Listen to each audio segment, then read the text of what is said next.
Let us go then you and I when the evening is spread out against the sky. ये line सुनते ही एक अलग सी feeling आती है, right?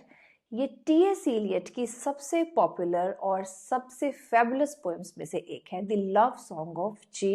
Alfred Prufrock. Hi everyone, this is Dr. Shweta. Welcome back to my channel, and today we are going to discuss in detail T.S. Eliot's most famous poem, The Love Song of J.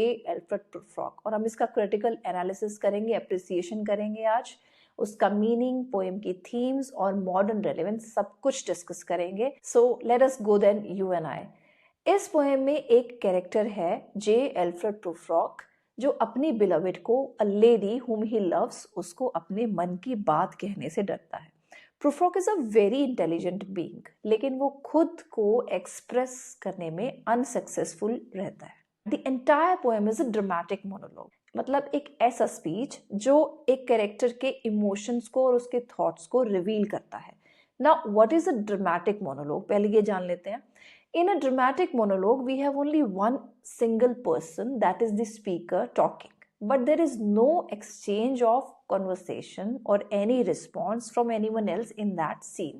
The best example of a dramatic monologue is the poem My Last Touches by Robert Browning, who is a Victorian poet. In a dramatic monologue, the speaker is usually seen unsure, insecure, and filled with self-doubt. And so is Prufrock. तो इस poem में Prufrock जो है वो society के upper class लोगों से डरता है, खुद को कंपेयर करता रहता है और अपनी फीलिंग्स को कभी खुलकर एक्सप्रेस नहीं कर पाता. The poem takes us into his mind where he constantly debates, should I ask her, should I speak, लेकिन फिर भी वो कभी भी कुछ कह नहीं पाता. इलियट ने यहाँ मॉडर्न मैन की साइकोलॉजी को बखूबी कैप्चर किया है. How we overthink, how we doubt ourselves and lose opportunities in this process. Poem के शुरू में एक इटालियन एपिग्राफ दिया गया है जो डांटे की पोएम इन्फर्नो से लिया गया है. इसका एक बहुत ही डीपर रेफरेंस या डीपर रेलेवेंस है इस पोएम से.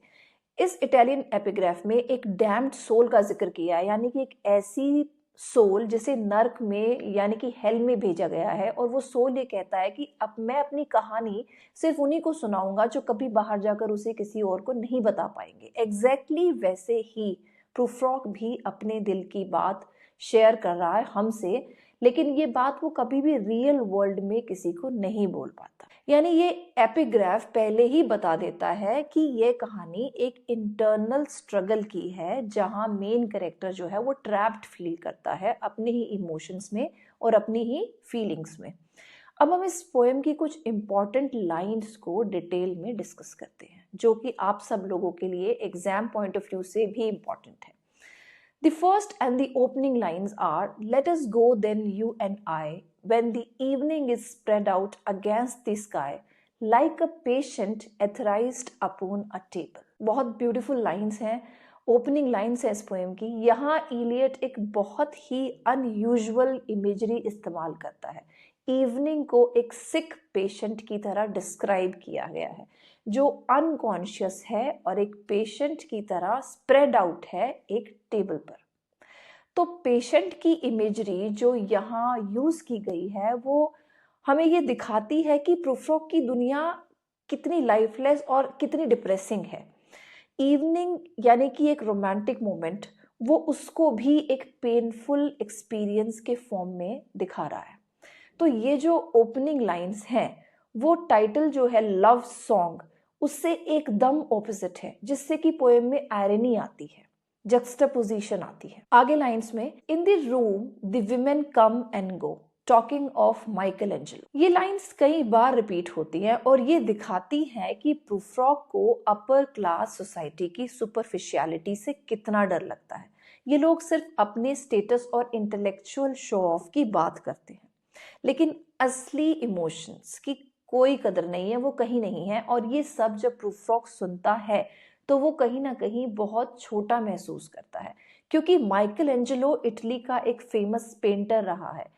और प्रूफ्रॉक फील करता है, he feels that he is very small in that gathering where the women are so familiar with such great artists, whereas Prufrock is merely a nobody, and therefore he feels smaller there.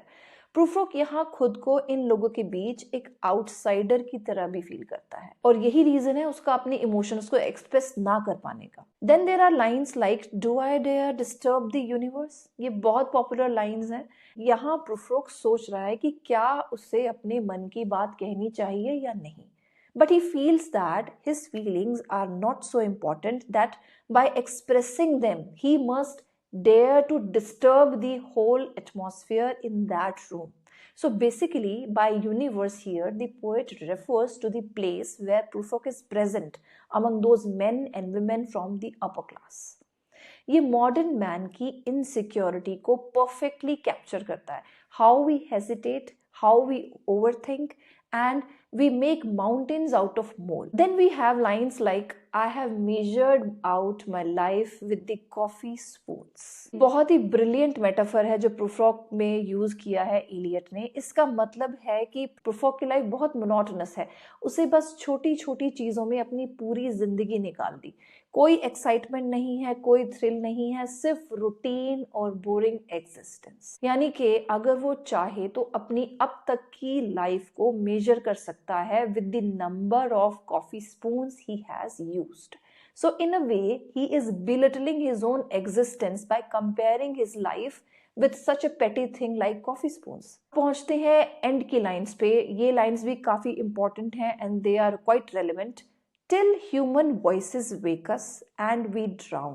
Poem के and में Prufrock एक dream like world में चला जाता है जहां वो imaginary mermaids को देखता है, लेकिन जैसे ही वो रियल वर्ल्ड की वॉइसेस सुनता है उसकी इल्यूजन टूट जाती है और वो ड्राउन हो जाता है, यानी कि वापस अपनी डल रियलिटी में आ जाता है जो कि उसे बिल्कुल नापसंद है। अब देखते हैं कि इस पोएम के कुछ मेजर थीम्स क्या हैं जो हमारे लिए बहुत इंपॉर्टेंट है। So let's discuss the themes. The first theme is modern man's isolation and insecurity. Prufrock अकेला महसूस करता है, वो सोसाइटी का पार्ट होते हुए भी खुद को अलग थलग पाता है। ये थीम आज भी रेलेवेंट है। For example, nowadays social media के दौर में भी लोग अंदर से अकेला फील करते हैं। Second important theme is paralysis and indecision. पूरी पोएम में प्रूफ्रॉक एक डिसीजन नहीं ले पाता। वो बार बार सोचता है should I ask her, should I speak, do I dare, but कभी कह नहीं पाता। ये दिखाता है कि कैसे मॉडर्न मैन ओवर थिंकिंग और सेल्फ डाउट के कारण अपॉर्चुनिटीज को लूज कर देता है। Third important theme is superficiality of society. Poem में दिखाया गया है कि लोग सिर्फ अपीयरेंस और स्टेटस पर ध्यान देते हैं। जैसे आज के वर्ल्ड में भी हम social media validation, fake perfection और मटेरियलिज्म से घिरे हुए हैं, उसी तरह प्रूफ्रॉक भी जिस सोसाइटी में है वहाँ के लोग भी प्रिटेंस में जीते हैं और हाफ बेक्ड नॉलेज रखते हैं। Fourth and the last theme is fear of ageing and death. Prufrock खुद को कंपेयर करता है, I grow old, I shall wear the bottoms of my trousers rolled. ये दिखाता है कि वो अपनी एजिंग को लेकर कितना इनसिक्योर है। जैसे कि वो बार बार कहता है, अपनी बॉल्डनेस को लेकर भी बहुत कॉन्शियस रहता है पोएम में। When he says how will this say, oh his hair has grown so thin. So it also somewhere describes the modern man's self-consciousness regarding his appearance and his looks. अब question ये है कि क्या Elliot की ये poem आज भी relevant है? Does it make any sense in today's world? Absolutely. आज भी लोग ओवरथिंक करते हैं, सेल्फ डाउट से परेशान रहते हैं और सोशल एंजाइटी फील करते हैं। सोशल मीडिया पर लोग अपनी परफेक्ट इमेज दिखाने में लगे हैं, लेकिन अंदर से कई लोग प्रूफ्रॉक की तरह फील करते हैं।